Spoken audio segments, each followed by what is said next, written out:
மேலும் சில உள்நாட்டுச் செய்திகள். அனுராதபுரம் DS சேனாநாயக்க கல்லூரியின் ஆசிரியர்கள் இன்று முற்பகல் கவனஈர்ப்பு போராட்டத்தில் ஈடுபட்டனர். அண்மையில் ஆசிரியர் ஒருவரை மண்டியிட வைத்த சம்பவத்துக்கு எதிர்ப்பு தெரிவித்து இந்த ஆர்ப்பாட்டம் முன்னெடுக்கப்பட்டுள்ளது. அனுராதபுரம் DS சேனாநாயக்க கல்லூரியின் முன்னால் நடைபெற்ற இந்த எதிர்ப்பு நடவடிக்கையில் அந்த கல்லூரியின் அனைத்து ஆசிரியர்களும் இணைந்திருந்ததாக எமது பிராந்திய செய்தியாளர் கூறினார்.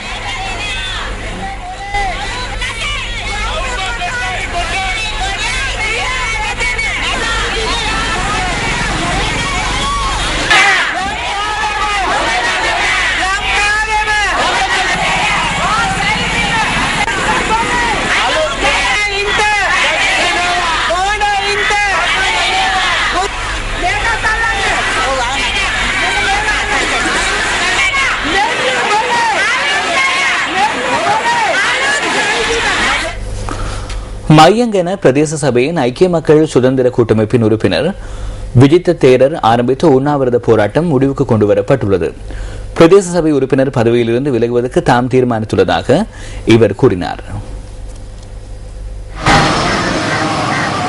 பிரதேசவாசிகள் எதிர்நோக்கியுள்ள பிரச்சினைகளுக்கு தீர்வை வழங்குமாறு வலியுறுத்தி கடந்த 17ஆம் திகதி வடக்கு விஜித்த தேரர் இந்த உண்ணாவிரதத்தை ஆரம்பித்தார்.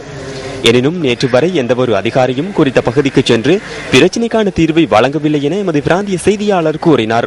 மகியங்கனை ரஜமகா விகாரையின் விகாராதிபதியின் வேண்டுகோளுக்கு அமைய வடக்கு விஜித்த தேரர் உண்ணாவிரதத்தை கைவிட்டார்.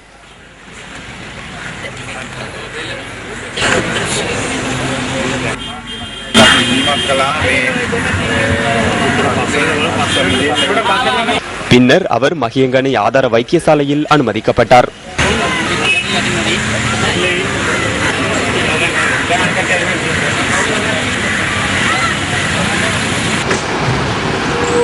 இதேவேளை பதுளை நகரத்தில் சேகரிக்கப்படும் கழிவுப் பொருட்களை தமது பிரதேசத்தில் கொட்டுவதற்கு முன்னெடுக்கப்பட்டுள்ள திட்டத்திற்கு எதிர்ப்பு தெரிவித்து கொகுபிலகதுர பிரதேச மக்கள் நேற்று ஆர்ப்பாட்டத்தில் ஈடுபட்டனர். அவ்வாறாயினும் பிரதேசவாசிகளின் எதிர்ப்பை கருத்தில் கொள்ளாமல் கழிவுப் பொருட்களை கொட்டுவதற்கான ஏற்பாடுகள் மேற்கொள்ளப்பட்டமையை அவதானிக்கக்கூடியதாக இருந்தது. திறந்த பல்கலைக்கழக சட்டத்துறை தலைவரை தாக்கிய மாணவனை போலீசார் கைது செய்துள்ளனர். தாக்குதலில் காயமடைந்த சட்டத்துறை தலைவர் தேசிய வைத்தியசாலையில் அனுமதிக்கப்பட்டுள்ளதுடன் தாக்குதலை அடுத்து ஒரு வகை மாத்திரையை விழுங்கிய மாணவன் களுபோவில போதனா வைத்தியசாலையில் அனுமதிக்கப்பட்டுள்ளார்.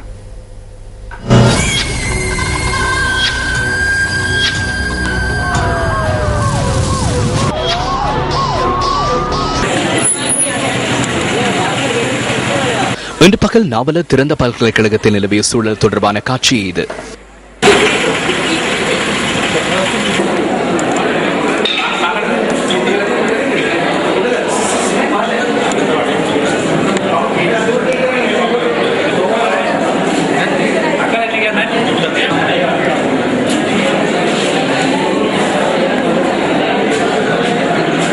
சட்டத்துறை தலைவரான யசோதரா கதிர்காம தம்பியை கூறிய ஆயுதத்தால் தாக்கப்பட்டுள்ளார். இன்று பகல் 1 மணி அளவில் சந்தேக நபரான மாணவன் தமது திட்ட அறிக்கையை சட்டத்துறை தலைவரிடம் கையளித்துள்ளார். எனினும் உரிய காலத்தில் சந்தேக நபரான மாணவன் திட்ட அறிக்கையை சமர்ப்பிக்காததால் அதனை ஏற்றுக்கொள்வதற்கு அவர் மறுப்பு தெரிவித்துள்ளதாக போலீசார் கூறினர். இதனால் ஆத்திரமடைந்த மாணவன் கூறிய ஆயுதத்தால் அவர் மீது தாக்குதல் நடத்தியிருக்கலாம் என போலீசார் சந்தேகிக்கின்றனர்.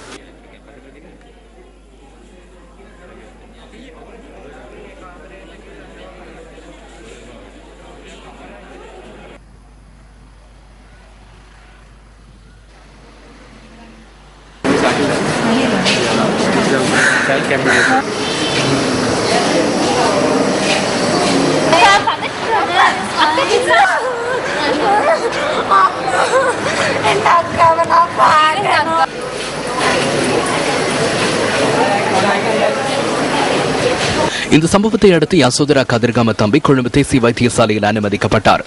போலீசாரின் பாதுகாப்புக்கு மத்தியில் இன்று பிற்பகல் சந்தேக நபரான மாணவன் நாவல திறந்த பல்கலைக்கழக வளாகத்திலிருந்து வெளியில் அழைத்து வரப்பட்டார். போலீஸ் பாதுகாப்புடன் அவர் தற்போது களுபோவில போதனா வைத்தியசாலையில் சிகிச்சை பெற்று வருகின்றார். சந்தேக நபர் யாழ்ப்பாணத்தைச் சேர்ந்த வைத்தியர் ஆவார். அவர் திறந்த பல்கலைக்கழகத்தில் சட்டக்கல்வியை தொடர்ந்து வந்தமை குறிப்பிடத்தக்கது.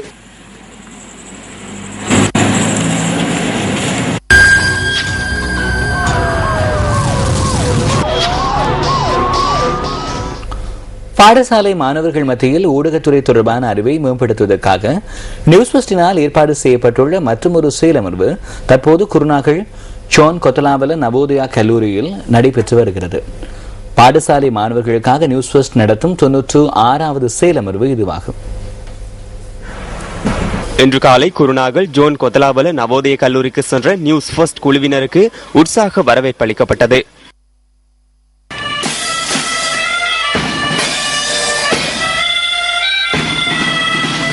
பல்வேறு செயற்பாடுகள் ஊடாக பாடசாலை மாணவர்களுக்கு தொடர்பாடல் துறை பற்றிய பயிற்சிகள் வழங்கப்படுவதுடன் செய்தி தயாரிப்பு மற்றும் வாசிப்பு தொடர்பிலும் ஆலோசனை வழங்கப்படுகிறது. மாணவர்களின் திறமைகளை வெளிப்படுத்தவும் இதன் போது சந்தர்ப்பம் அளிக்கப்பட்டது.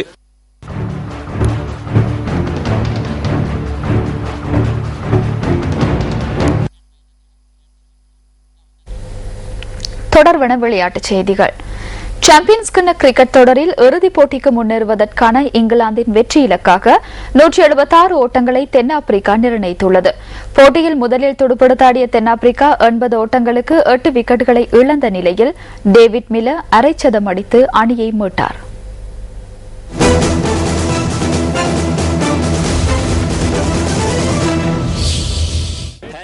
சாம்பியன்ஸ் கிண்ண கிரிக்கெட் தொடரில் முதல் அரையிறுதிப் போட்டியில் தென்னாப்பிரிக்கா மற்றும் இங்கிலாந்து அணிகள் இன்று மோதுகின்றன. லண்டன் கெனிங்டன் ஓவல் மைதானத்தில் நடைபெறும் இந்த போட்டியில் நாணய சுழற்சியில் வெற்றி பெற்ற இங்கிலாந்து களத்தடுப்பை தேர்வு செய்தது.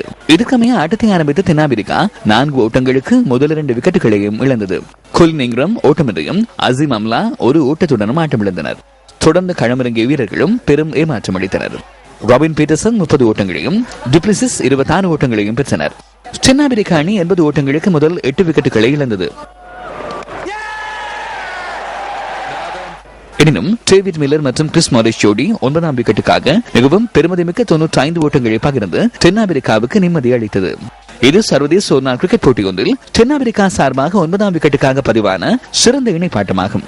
டாரி கிளைன்வெல்ஸ் 43 ஓட்டங்களை பெற்றார். இது சர்வதேச ஒருநாள் கிரிக்கெட் போட்டி ஒன்றில் தென்னாப்பிரிக்கா சார்பில் 10ஆம் இலக்க துடுப்பாட்ட வீரர் ஒருவர் பெற்ற அதிகபட்ச ஓட்ட எண்ணிக்கையாகும். அபாரமாக துடுப்படுத்தாடிய டேவிட் மில்லர் தனது 4வது ஒருநாள் அரைச்சதத்தை எட்டினார்.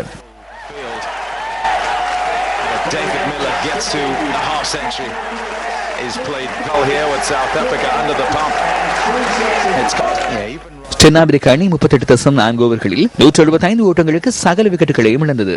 பந்துவீச்சில் ஸ்ட்ரெட் பிராட், ஸ்ட்ரெட்வெல் ஆகியோர் தலா 3 விக்கெட்டுகளையும் ஜேம்ஸ் ஆண்டர்சன் 2 விக்கெட்டுகளையும் வீழ்த்தினர். நியூஸ் ஃபர்ஸ்ட் கொண்டு வரும் அறிஞர் வாக்கு அடுத்து.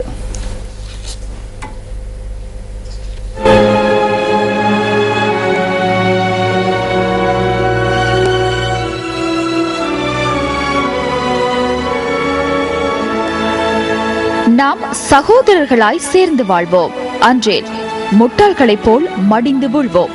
Martin Luther king.